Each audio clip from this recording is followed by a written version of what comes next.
Look at Me, submitted by Theater Guy. This happened in my junior year of high school.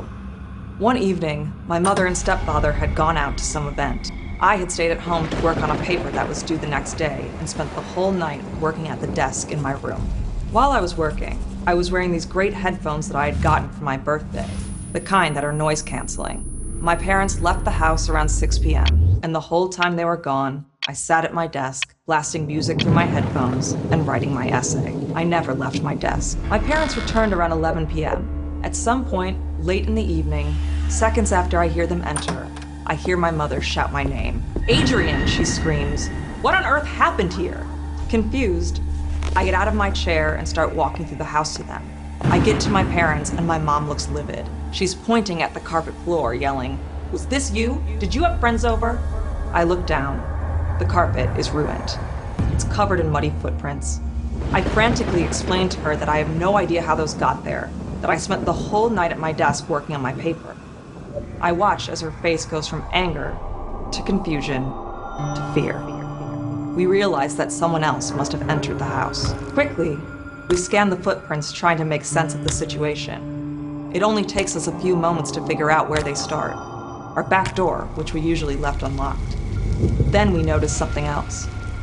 The footprints started at the back door, but there were no footprints exiting the back door.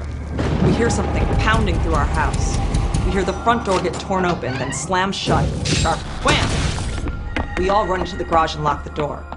My mom starts shouting at the police through the phone. "Please, come quickly, someone's broken into our house." After what seems like hours, the police arrive. An officer stays with us in the garage as his partner goes through the house, room by room.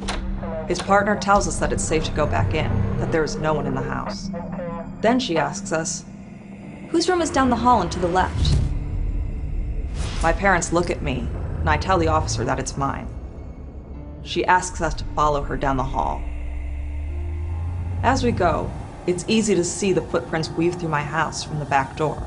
They go through the living room, through the small hallway, into my parents' room, and then turn around toward my room. They stop in my doorway.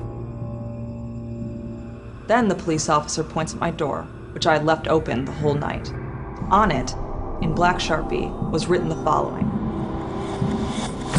My log, 8:47. I see you. 8:53. You forgot to lock the back door. 8:59. You seem focused. 9:24. Turn around. 9:47. Look at me. 10:15. Look at me. 10:37. Look at me. 10:49. Look at me. For nearly 2 hours, someone stood in my doorway watching me. To this day, I shudder to think about what would have happened if I had ever turned around and looked at them.